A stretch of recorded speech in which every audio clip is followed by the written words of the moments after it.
하여 주시옵소서. 또 우리 학생들에게 지혜를 더하여 주셔서 하나님 앞에 예배드리는 자녀들이 믿음으로 성장할 수 있도록 주여 도와 주시옵소서. 말씀을 듣기를 원합니다. 겸손하게 듣게 하여 주시옵소서. 예수님의 거룩하신 이름으로 기도드리옵나이다. 아멘. 감사합니다. 하나님 말씀 마가복음 11장 1절로 10절까지 말씀 보시겠습니다.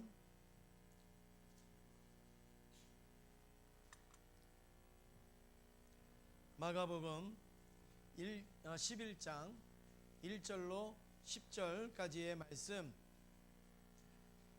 한 절씩 교독하시겠습니다. 그들이 예루살렘에 가까이 와서 감람산 벳바게와 베다니에 이르렀을 때에 예수께서 제자 중 둘을 보내시며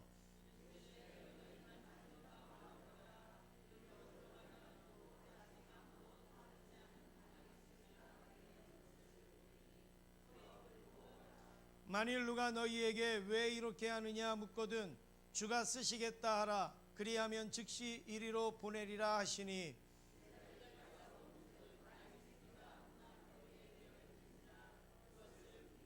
거기서 있는 사람 중 어떤 이들이 이르되 나귀 새끼를 불어 무엇하려 하매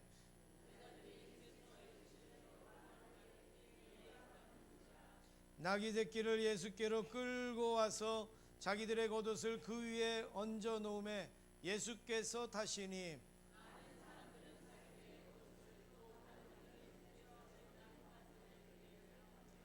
앞에서 가고 뒤에서 따르는 자들이 소리 지르되 호산나 찬송하리로다.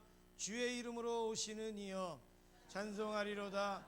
우리 조상 다윗의 나라여 가장 높은 곳에서 호산나 하더라. 아멘. 할렐루야. 예, 오늘 또 말씀을 통해서 쓰임받는 인생이라는 제목으로 함께 말씀 나누기를 원합니다. 여러분 그 말씀에 집중하기 위해서 제가 한 가지 퀴즈를 드립니다. 산토끼가 있잖아요. 산토끼의 반대가 뭘까요? 네, 죽은 토끼. 맞죠? 산토끼의 반대는 죽은 토끼. 또 있습니다. 네? 거북이요? 예. 그럼 반대가 아니죠. 그거는 라이벌이죠. 라이벌. 예. 산토끼의 반대 뭐가 있을까요? 우리 학생들도 맞춰도 됩니다.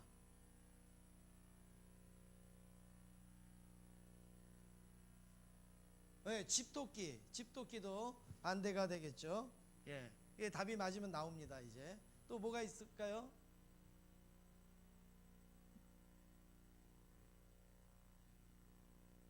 끼토산. 예, 끼토산. 예, 끼토산도 산토끼 반대가 끼토산이죠. 또 물토끼도 있고 산에 있는 거니까 물토끼도 있고 그 다음에 이제 여기까지는 대충 아는데 여기서부터 잘 봅니다. 산토끼잖아요. 산토끼잖아요. 그러니까 뭐가 있어요? 판토끼. 판토끼. 그렇죠? 그리고 여기까지도 아는데 여기서는 정말 모릅니다. 자, 우리 토끼 포장해 주세요. 뭐예요? 싼토끼. 싼토끼. 그럼 뭐예요? 푼토끼. 푼토끼도 있습니다. 여러분 이거 못 맞춰도 괜찮아요. 집중하시라고 제가 말씀을 드린 거니까 이거 못 맞췄다고 상처받아 가지고 낙심하지 마시고 오늘 마가복음 강의 33번째 시간인데 이번 주 중에 요즘 제가 굉장히 많이 바쁜데요. 선교사 훈련생 5가정이 저희 교회에서 훈련을 받았습니다.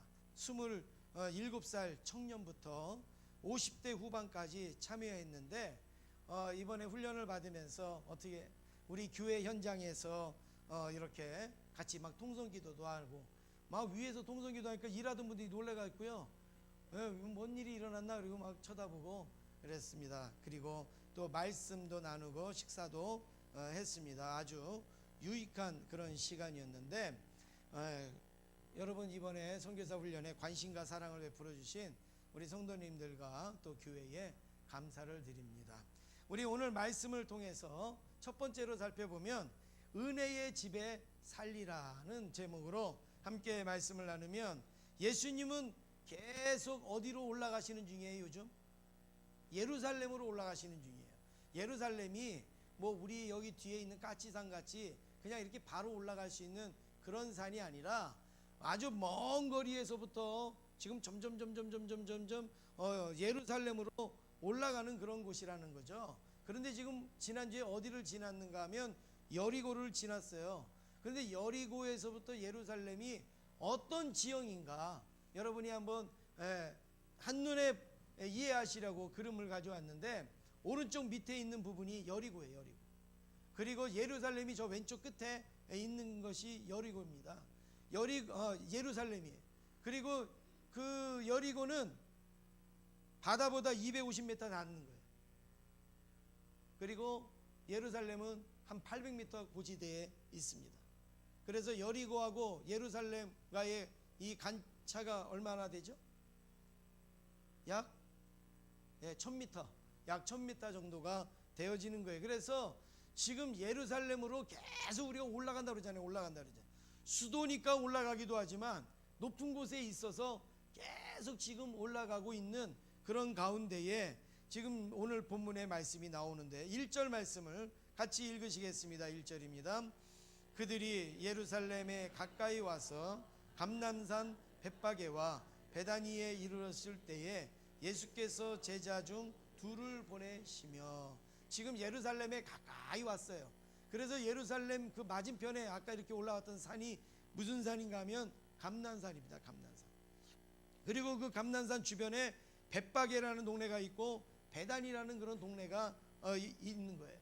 거기에서 예수님은 제자들에게 이제 한 가지의 미션을 주시는데, 감람산은 예루살렘과 가까운 산으로 스가랴 선지자가 이 산 가운데 동서로 갈라져 매우 큰 골짜기가 이루어졌다라고 예언을 했던 곳이 바로 그 자리입니다.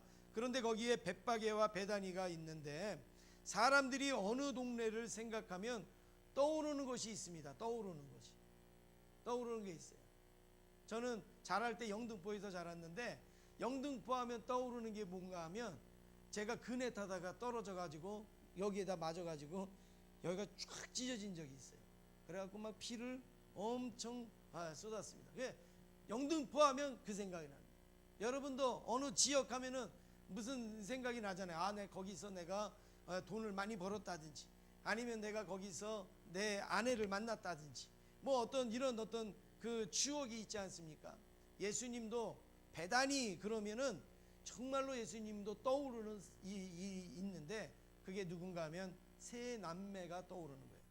예수님은 베다니 하면 세 남매가 떠오르는데, 이 세 남매의 이름이 뭐예요? 마르다, 마리아, 그리고 나사로. 이 세 사람이 한 남매입니다. 남매. 근데 이 남매가 하나같이 누구를 좋아했어요? 예수님을 좋아했어요. 누구를 잘 모셨어요? 예수님을 잘 모셨어요. 여러분, 가족들이 다 같이 예수를 잘 모시는 게 쉬운 일이 아니에요. 꼭 그 중에 하나 반란 세력이 나오잖아요. 다 좋다고 그러는데 한 사람은 탁 틀어져 가지고 아니야, 나는 아니야 이러는 사람이 있는데, 마리아와 마르다와 나사로는 아주 동일한 마음으로 예수님을 너무나도 사랑하고 극진히 대접했는데, 예수님이 전도하다가 왔다 갔다 하실 때 예수님은 집도 없었잖아요. 예수님은 머리 둘 곳도 없었잖아요. 그런데 베다니를 지나갈 때 이들이 늘 예수님을 자기 집에 머무르게 하고 주무시게 하고 그 다음에 식사도 대접하고 했던 그런 세 남매였습니다. 그런데 이 베다니라는 뜻이 무엇인가? 슬픔의 집이라는 뜻이에요. 무슨 집이에요? 슬픔의 집. 왜 그런지는 몰라도 슬픔의 집이다, 이런 게 베다니의 뜻이에요. 베다니. 그런데 이들은 예수님을 늘 영접했어요. 예수님을 늘 모셨어요. 예수님과 함께 늘 그 은혜를 나누었어요.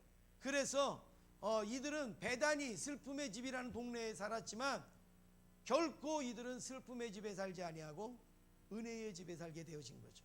누가 있으므로요? 예수님이 계심으로, 예수님이 나와 함께 하심으로, 예수님이 나와 동행하심으로 슬픔의 집이 아니에요.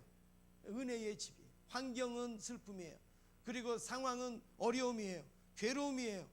그래서 슬픔의 집이나 은혜의 집은 집터가 아니에요. 우리 집터가 슬픔의 집이에요. 우리 집터는 기쁨의 집이에요. 집터가 아닙니다. 집터는 아무리 슬프고 집터는 아무리 고달프고 상처가 있는 곳이라 할지라도 거기에 누가 계시면요? 예수님이 계시면. 누가 함께 하시면요? 예수님이 함께 하시면. 여러분, 이 세상에서 제일 맛있는 라면이 무슨 라면일까요? 우리 집 라면? 주와 함께 라면. 예. 또 맛있는 라면이 있어요. 무슨 라면이에요? 예수 라면. 슈퍼에서는 안 팔고 어디서만 팔아요? 교회에서만 파는 라면이 주와 함께 라면. 그래서 제가 이 말씀을 준비하면서 정말 우리가 어디에 있든지 어떤 상황에 있든지 누구만 함께 한다면요? 주와 함께 한다 그러면 우리는 슬픔이 아니에요. 우리는 낙심이 아니에요. 좌절해. 우리에게는 어떤 집이에요? 은혜의 집이다. 은혜의 집. 예, 우리가 함께 찬양 한번 부르기를 원합니다. 주와 함께라면 우리 한번 같이 찬양하겠습니다.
함께 계셔. 약한 내 영혼에 위로와 능력 주시네. 위로와 능력 주시네. 가난해도 병이 들어도 시련의 밤 어둡고 기뻐도 나는 결코 떠날 수 없어.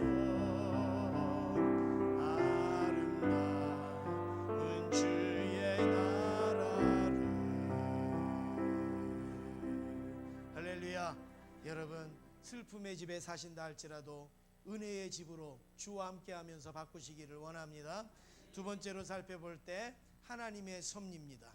이제 예수님은 본격적으로 예루살렘에 들어가시려고 준비하고 계시는데 제자들에게 미션을 주십니다. 2절 말씀 같이 읽겠습니다. 2절 함께 읽겠습니다. 시작.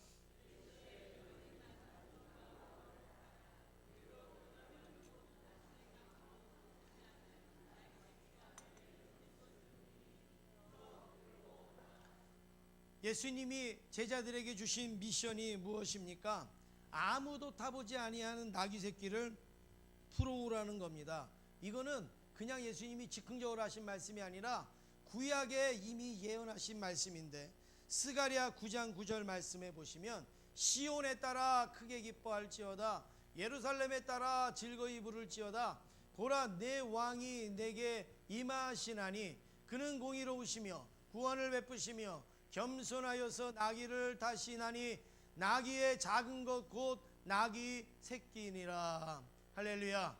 오늘 여기에 보니까 스가랴 선지자가 9장 9절에 그렇게 지금 나귀를 타고 메시아가 임할 것을 말씀하고 있는데, 계산을 해보면 스가랴 선지자부터 예수님까지 기간이 어느 정도 되는가 하면 무려 520년 전에 예언한 거예요. 520년 전에 예언한 거, 여러분 이것을 예수님께서 미션으로 그렇게 전하고 있는 것이죠. 즉흥적인 게 아닙니다. 사람은 즉흥적으로 이것도 해라 저것도 해라 말하지만, 예수님은 이미 520년 전에 예언하셨던 말씀을 그대로 제자들에게 전하고 계시고 그리고 말씀하고 계시는 겁니다. 여러분 저도 그렇고 사람들도 그렇고 좀 대부분 이렇지 않습니까?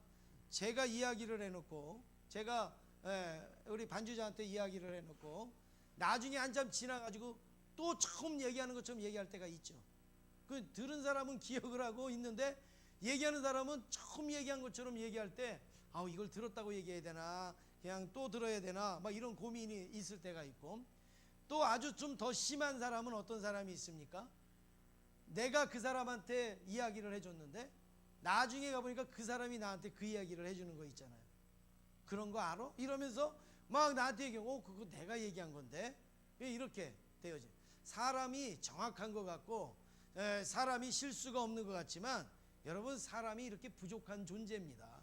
사람이 이렇게 약한 존재예요. 우리 사람의 기억이 대단한 게 좋은 것 같죠. 내가 분명히 기억하는데 내가 분명히 내가 잊지 않고 있는데, 그런데 그거 자체가 이 사람에게는 오류가 있는 거예요. 심리학적으로 보면요, 여러분 어떤 이야기가 있냐면, 어렸을 때에 여러분 놀았던 강이 큽니까 조그맣니까? 크죠. 그런데 커가지고 가보면 그 강이 커요 적어요? 작죠. 왜 그럴까요? 줄었어요? 사람의 심리가 그렇다는 거예요. 어렸을 때에 그 놀았던 그 강물이 자꾸 내가 그걸 자꾸 추억하고 내가 자꾸 기억하고 하면서 어떻게 했냐면 점점 나도 모르게 살을 붙이는 거예요. 그래갖고 강이, 요만한 강이 이만하게 되고 이만하게 되고 이만하게 돼요. 집 앞에 나무가, 요만한 나무가 나중에는 이만하고 이렇게 되어지는 거예요. 그 우리 마음속에 그렇게 막 좋은 거는 또 나쁜 것도 자꾸 이렇게 자라는 거예요. 근데 가서 막상 딱 보니까 그게 아니거든요. 여러분 이게 뭐냐면, 우리 기억도 이게 변한다는 거예요.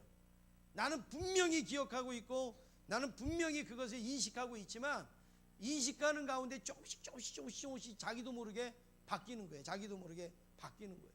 그러니까 사람은 완전한 존재가 안 된다라는 거예요, 여러분.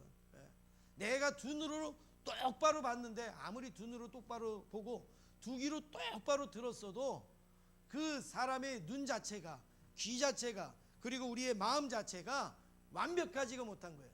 완벽한 거는 뭘 완벽하다고 그러냐면, 이렇게 예수님처럼 520년 전에 하신 말씀을 그대로 기억해서 그대로 나귀를 데리고 와라, 그것도 나귀 새끼를 데리고 와라, 이렇게 말씀하시는 정도가 돼야 그걸 완벽하다고 하는 것이지, 우리는 10년 지나가고 20년 지나가고 하면 우리도 가물가물해지고 잊어버리고 또 자꾸 바뀌어지는 그런 일들이 있다라는 겁니다. 다 오늘 예수님이 하신 미션은 하나님의 계획 속에 있었고, 하나님의 계획 속에 예언하셨고, 그 예언의 말씀을 그대로 성취하시는 그런 내용의 말씀입니다. 그래서 하나님은 즉흥적으로 일하시는 분 아니에요. 하나님은 이미 작정하시고 계획하시고 이루시는 하나님이에요. 사람은 상황에 따라서 막 어리둥절하고 갈팡질팡하지만, 하나님은 계획에 따라서 움직이시고 계획에 따라서 행하신다라는 사실입니다. 이것을 신학적인 용어로 뭐라 그러는지 아세요? 여러분들이 다 신학을 배우면 힘들까봐 제가 대신 가서 다 먼저 배우고 그리고 가르쳐 드리는 거예요.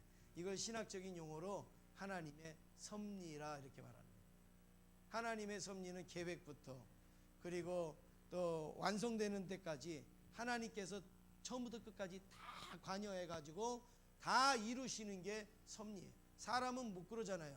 문제는 딱 터뜨렸는데 수습을 못하는 사람도 있고, 또 내가 원래는 이렇게 시작했는데 또 이렇게 되어지는 그런 부분들도 있지 않습니까? 그런데 하나님의 섭리는 처음부터 과정과 마지막까지 하나님의 계획과 뜻대로 쫙 움직이는 것이 하나님의 섭리라는 사실입니다.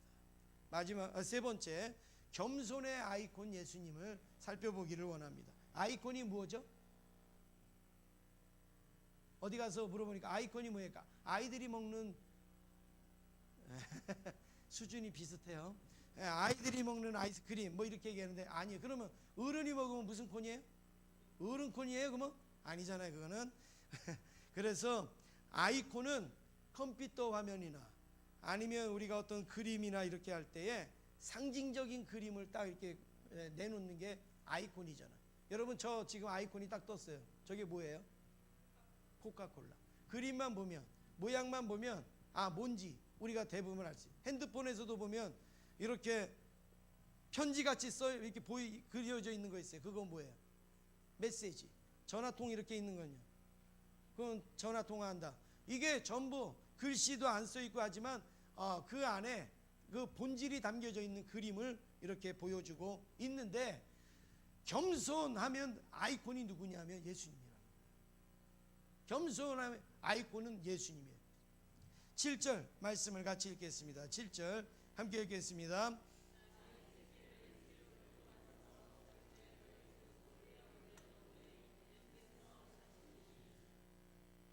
이스라엘의 역사가, 요세푸스는 이런 얘기했습니다. 나귀, 지금 나귀 새끼를 예수님께로 끌고 왔잖아요. 나귀는 뭘 상징하느냐?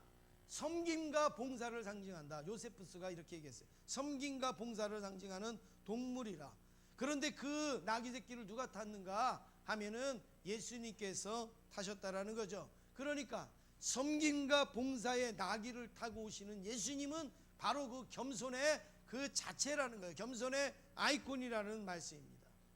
이스라엘 역사를 보면 그 적군하고 싸울 때에 사신을 보내잖아요.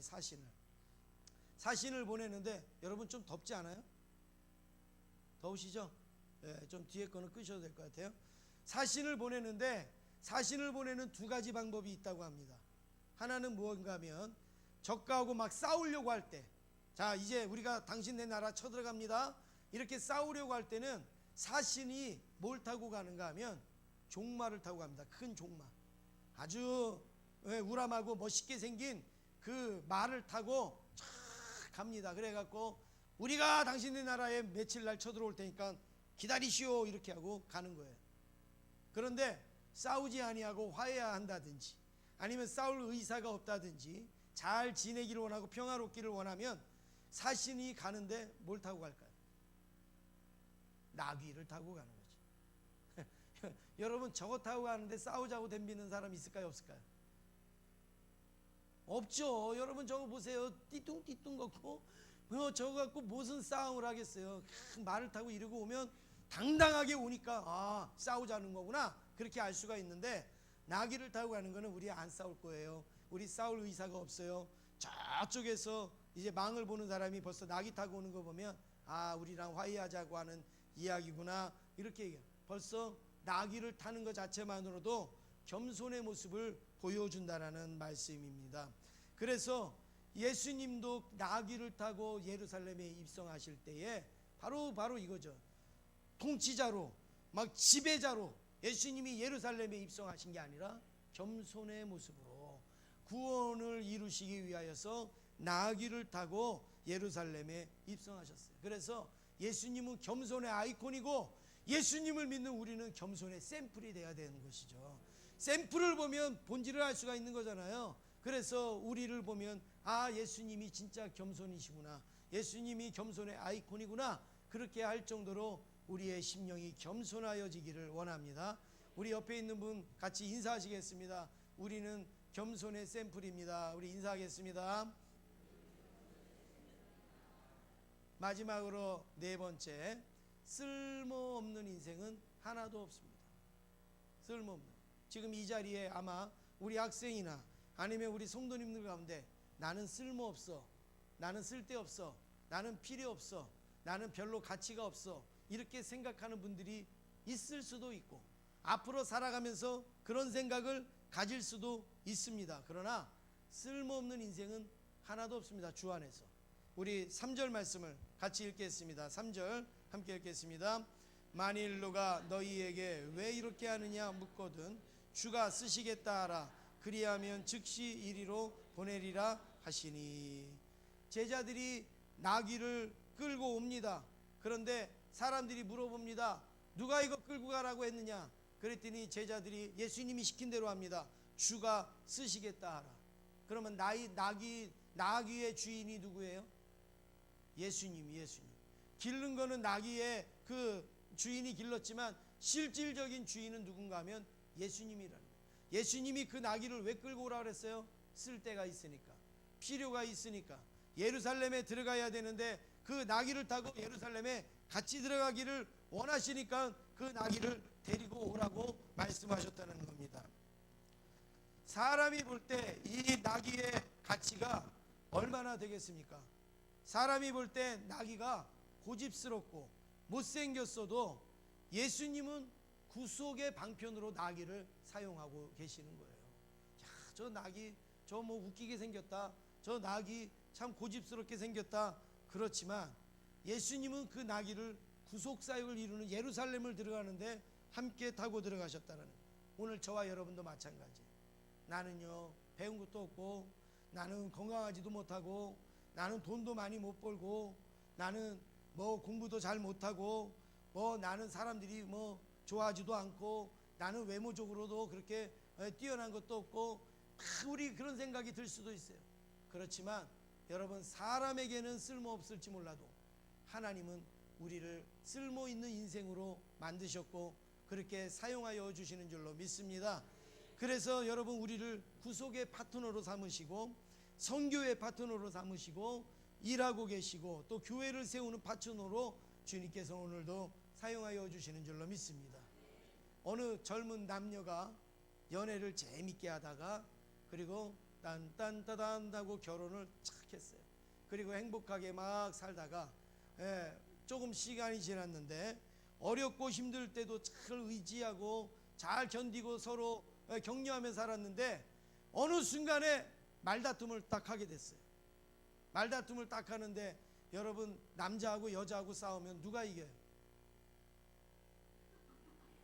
누가 이겨요? 여자. 힘으로는 남자가 이길지 몰라요. 그러나 논리로나 말이나 여러분 이런 거는 누가 이겨요? 누가 이깁니까? 여자분이 이기죠. 아주 특별하지 않고서는 여자분이 이기죠. 그래서 이 말로는 이 사람 이 구조 자체가 언변으로는 여자를 따라갈 수 없게끔 이게 만들어졌어요, 사람이. 그래서 여러분, 기도를 대표 기도를 해도 여자분이 기도를 하면 뭐예요? 쟁반에 뭐가 굴러가요? 고구마 굴러가요? 옥수수가 굴러가요? 옥구슬 굴러가듯이 참 여자분들이 기도를 하시면 아주 그래요. 그런데 남자분들이 기도를 하면 크게 뭉텅뭉텅 이렇게 기도를 하지 않습니까? 그게 달라요. 벌써 남자 여자의 어떤 그 성향 자체가 다르기 때문에. 그러면 싸우면 남자는 크게 했다 안 했다 뭐 이렇게만 얘기하는데 여자는 언제 어디서 무엇을 어떻게 뭘 뭐 이렇게 하고 들어가는데 남자가 이길 수가 있냔 말이죠. 못 이겨요. 남자는 못 이겨요. 그래서 여기 신혼부부도 싸우게 된 거예요. 한참 여자가 막 싸우니까 남자가 화가 나니까 뭐라고 얘기했을까요? 이제 너 같은 거 필요 없어 이랬어요. 너 같은 거 필요 없어.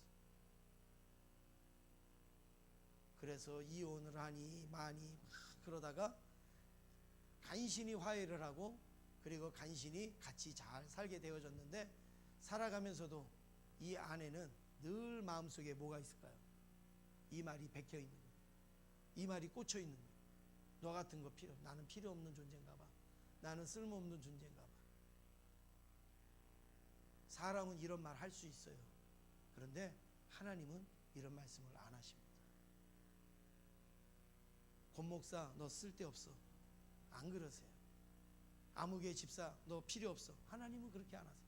전부 우리가 필요해서 만드셨고, 전부 우리를 필요에 따라 움직이시고, 전부 우리를 필요에 따라 사용하시고 하나님의 파트너로 삼아주시는 줄로 믿습니다. 사람이 가장 비참하게 만드는 말이, 사람을 가장 비참하게 만드는 말이 뭐예요? 쓸모없다라는 거예요. 쓸모없다는 거예요. 쓸모없는 사람 하나도 없습니다. 헌금을 많이 못해도 쓸모 있고, 또 건강이 약해도 쓸모 있고, 여러분 집안이 안 좋아도 다 쓸모 있고, 전부 쓸모 있는 거예요. 쓸모. 우리 여기 학생들이 어저께 교육대회 나가고 뭐 상도 받고 못 받았는데, 상 받은 사람 쓸모 있고 상 못 받은 사람 쓸모 없고, 여러분 그렇지 않습니다. 다 받는 사람도 있고 못 받는 사람도 있고 그런 거지, 우리가 볼 때는 필요 있고 필요 없는 것 같지만 하나님은 절대로 쓸모없다고 여기시는 분이 하나도 없다라는 것이죠. 그래서 이사야 43장 1절에 보니까 하나님이 이렇게 막 외치고 있습니다. 내가 너를 구속하였고 내가 너를 지명하여 불렀나니 너는 누구 것이에요? 내 것이에요. 예수님이 우리의 주인이에요. 주인. 그러니 왜 우리의 주인입니까? 우리를 파트너로 삼으시고 함께 일하는 주인이에요. 그리고 이사야 43장 4절에 보니까 내가 내 눈에 어떻다고요? 보배롭고 존귀하며 내가 너를 뭐 했어요? 사랑하였은즉. 내가 너를 사랑. 우리는 하나님 앞에 보배로운 존재고 존귀한 존재입니다. 그리고 하나님께서 우리를 지금도 사용하시고 지금도 쓰고 계시는 줄로 믿습니다. 오늘 하나님 앞에 이렇게 쓰임받는 인생으로 사시기를 주님의 이름으로 축원합니다. 기도하겠습니다.